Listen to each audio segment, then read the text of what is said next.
আসসালামু আলাইকুম। আশা করি সবাই ভালো আছেন। আলহামদুলিল্লাহ। আজকে আমি শেয়ার করব চটপটি। এখানে আমি কিছু ধনেপাতা বেছে ধুয়ে নিয়েছি পরিষ্কার করে। নিয়েছি একটা লেবু, শসা, পেঁয়াজ ছিলে নিয়েছি, কাঁচামরিচ নিয়েছি। এখন আমি সবগুলা কেটে নেব। এখানে আমি 500 গ্রাম ডাবলি মটর 3 ঘন্টা ভিজিয়ে রেখেছিলাম 3 ঘন্টা আগে। এখন এগুলো আমি কসলায় ধুয়ে উপর থেকে একটা চামড়া উঠে আসছে অনেকগুলা মটরের সাদা সাদা, ওগুলো ফেলে দিয়ে ধুয়ে পরিষ্কার করে নিয়েছি। এখন আমি এখানে 4টা আলু দিয়ে দিচ্ছি 2 ফালি করে। এখন দিব পানি। পর্যাপ্ত পরিমাণ পানি দিতে হবে যাতে মটরগুলা পারফেক্ট সিদ্ধ হতে পারে। মটরটা আমি সিদ্ধ বসিয়ে দিলাম।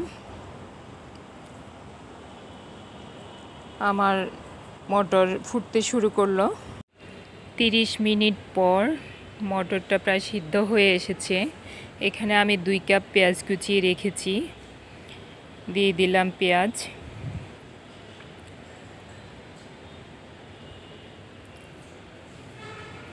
এখন দিয়ে দিচ্ছি কাঁচামরিচ।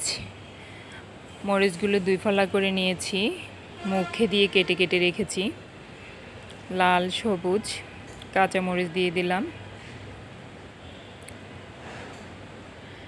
এখন দিব আমি আদা বাটা 1 চামচ, 2 চামচ, 3 চামচ আদা বাটা দিয়েছি। আদা বাটাটা বেশি দিতে হয় চটপটিতে মটরটা সিদ্ধ হওয়ার জন্য, কারণ আদাটা যে কোনো কিছু সিদ্ধ হওয়ার জন্য সাহায্য করে। দিয়ে দিচ্ছি 1 চামচ হলুদ গুঁড়ো, জিরা গুঁড়ো,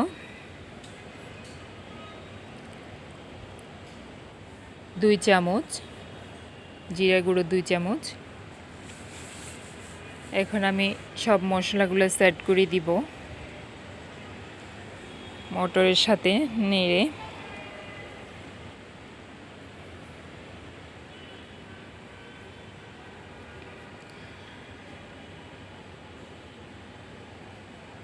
দিয়ে দিচ্ছি আধা চামচ মরিচের গুঁড়ো।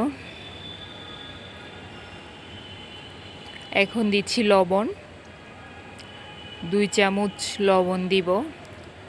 আমার ডাবলিটা ছিল 500 গ্রাম, অর্থাৎ হাফ কেজি।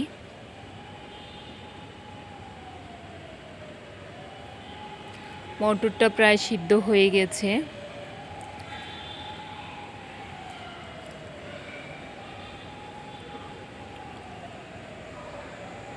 এখন আমি এখানে 3 পিস আমসত্ত্ব নিয়েছি। এই আমসত্ত্বগুলো আমি বাসায় বানিয়েছি।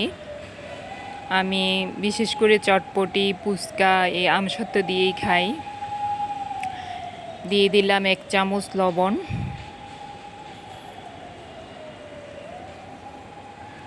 1 চামচ চিনি, আর একটু অ্যাড করব আধা চামচ, 1.5 চামচ চিনি নিয়েছি। এখন দিচ্ছি আধা চামচ মরিচ গুঁড়ো,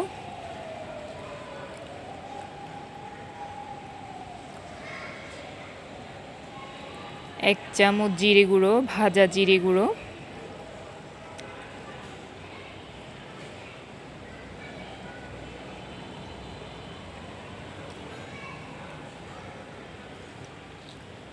এখানে আমি ফ্রেন্ডস বিট লবণটা নিলাম, 1 চামচ বিট লবণ দিচ্ছি। এখন আমি এখানে পানিটা অ্যাড করব, 1 কাপ পানি অ্যাড করব। পানিটা দিয়ে আমসত্ত্বটা মশলাগুলা এভাবে মিশিয়ে 15 মিনিটের জন্য ভিজিয়ে রাখবো। 15 মিনিট পরে আমসত্ত্বগুলো একদম সফট হয়ে যাবে। একটু হাত দিয়ে কষলে দিলেই একদম পারফেক্ট টক হয়ে যাবে। এখন আমি চলে আসলাম চটপটিগুলা, আলুগুলা উঠিয়ে নিব। পারফেক্ট সিদ্ধ হয়ে গেল আলু, সব আলুগুলো উঠিয়ে নিব।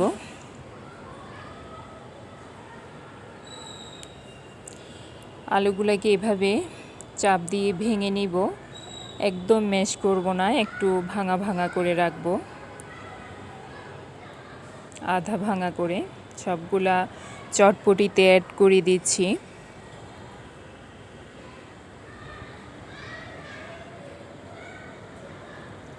সব আলুগুলো অ্যাড করে দিলাম চটপটির মধ্যে। এখন আমি ভালো করে নেড়ে সেট করে দিচ্ছি চটপটিগুলা। এইভাবে চটপটির মশলা ছাড়া বাসায় মশলা দিয়ে চটপটিটা তৈরি করলে খুবই ভালো লাগে খেতে, খুবই মজা হয়। আমি একটা কড়াই নিলাম, এই কড়াইতেই আমার সব ভাজাগুলা হয়, তেলের জিনিস। অল্প একটু তেল নিয়েছি। এখন আমি এখানে একটা ফ্রেন্ডস ফুচকার প্যাকেট নিয়েছি, ভিতরে একটা মশলা প্যাকেট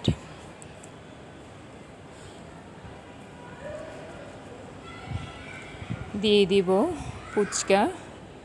তেলটা গরম হয়ে এসেছে, ফুচকাটা দিয়ে দিচ্ছি।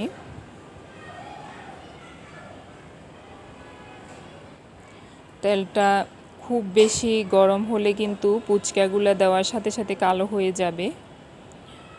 আমার তেলটা একটু বেশি গরম হয়ে গেল। ফুচকা ভাজতে অত বেশি তেল প্রয়োজন হয় না, খুব কম তেলেই ভাজা যায়।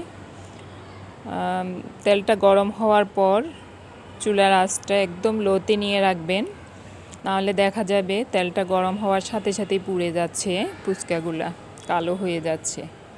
আমি এখন ফুচকাগুলো উঠিয়ে নিব।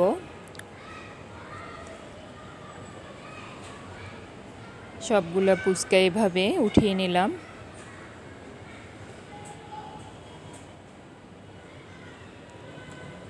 আবার দিয়ে দিচ্ছি।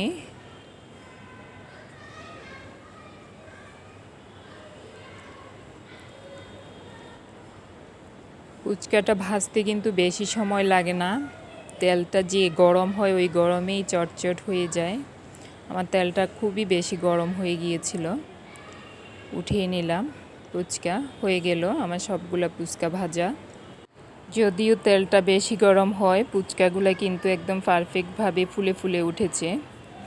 এখন আমি চটপটিগুলোকে সুন্দর করে সাজিয়ে নেব। এখানে আমি ধনেপাতা কুচিয়ে নিয়েছি, লেবু কেটে নিয়েছি, পেঁয়াজ কুচিয়ে নিয়েছি, শসা কুচিয়ে নিয়েছি। ফুচকা ভেজে নিলাম। এখন এখানে চটপটি নিয়েছি 2 বাটি। এখন আমি এই টকগুলোকে পারফেক্ট করে নেব। হাত দিয়ে একটু কষলিয়ে এগুলাকে ম্যাশ করে নেব। সব আমসত্ত্বগুলা একটু হাত দিয়ে এভাবে ডলা দিলেই সব আমসত্ত্ব একদম পারফেক্ট পানির সাথে মিশে যাবে। আমসত্ত্বটা আমি এভাবে আমের সিজনে করে রাখি, আমার খুবই ভালো লাগে। তেঁতুলের থেকে আমার মনে হয় এভাবে আমসত্ত্ব দিয়ে ফুচকা চটপটি খেতে খুবই ভালো লাগে। দিয়ে দিচ্ছি লেবু। লেবুতে ফ্লেভারটা খুবই ভালো আসবে লেবু দেওয়ার কারণে। এইভাবে বাসায় তৈরি সব মশলা দিয়ে সব কিছু দিয়ে চটপটি ফুচকা অনায়াসে খাওয়া যায়, বাইরের কোনো মশলারই প্রয়োজন হয় না।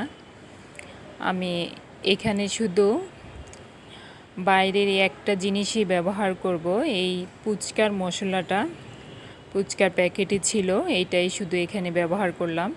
আর সব মশলাই বাসায়, কোনো মশলাই আমি বাইরে থেকে ব্যবহার করিনি। এখন আমি সবগুলা সেট করে নিচ্ছি।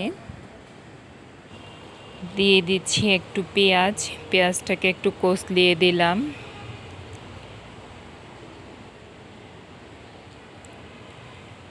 সাজানোটা যদি সুন্দর হয়, খাওয়ার রুচিটাও বাড়ে, খুবই আগ্রহ হয় খাওয়ার জন্য। দেখতে সুন্দর দেখালে দিয়ে দিচ্ছি শসা।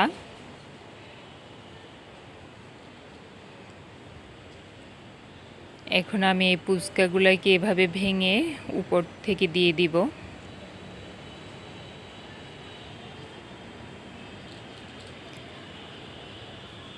খুবই টেস্ট হয়েছে আমার চটপটিটা। আমি এইখানে কোনো রসুন অথবা তেল ব্যবহার করিনি চটপটিতে, কারণ আমার মনে হয় চটপটিতে রসুন তেল এই দুইটা ঠিক তরকারির টেস্টটাই নিয়ে আসে। এখন দিয়ে দিচ্ছি আমি একটু চিলি ফ্লেক্স। চিলি ফ্লেক্সটা আমি আগে করে রেখেছি, একসাথে বয়মে ভরে রেখেছি। এখন চিলি ফ্লেক্সটা অ্যাড করে দিলাম টকে। এখন আমি সিদ্ধ ডিমটা উপর থেকে গ্রেটার দিয়ে গ্রেট করে দিব, ঝুরি করে সাজিয়ে দিব। আপনারা চাইলে নাইফ দিয়ে কেটে দিতে পারেন। এভাবে ঝুরি করে দিলে দেখতে খুবই সুন্দর দেখা যায়।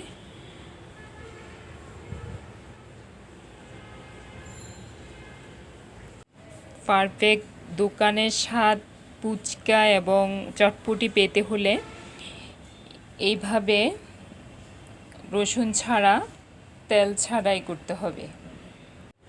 ইভেন এই চটপটিটাতে একদম পারফেক্ট দোকানের স্বাদটাই পাওয়া যাবে। এখন আমি অ্যাড করে দিচ্ছি টক। টকটাও খুবই মজা হয়েছে, খুবই টেস্টি হয়েছে। বাট টকটা যদি পারফেক্ট টেস্টে তৈরি করা যায়, চটপটিটাও খেতে পারফেক্ট টেস্টটা পাওয়া যায়। আমার চটপটি ওয়েল ডান, খুবই লোভনীয় হয়েছে, দেখতে খুবই সুন্দর লাগতেছে। আপনারা এভাবে রেসিপিটা পারফেক্টভাবে বাসায় তৈরি করে দেখবেন, কেমন হয় কমেন্ট করে জানাবেন। ভিডিওটি ভালো লাগলে আমার চ্যানেলটা সাবস্ক্রাইব করবেন, লাইক শেয়ার করে পাশে থাকবেন, নতুন নতুন ভিডিওগুলো যাতে সবার আগে পেয়ে যান। কথা হবে নতুন কোনো ভিডিওতে, নতুন কোনো রেসিপিতে। ভালো থাকবেন। আল্লাহ হাফেজ।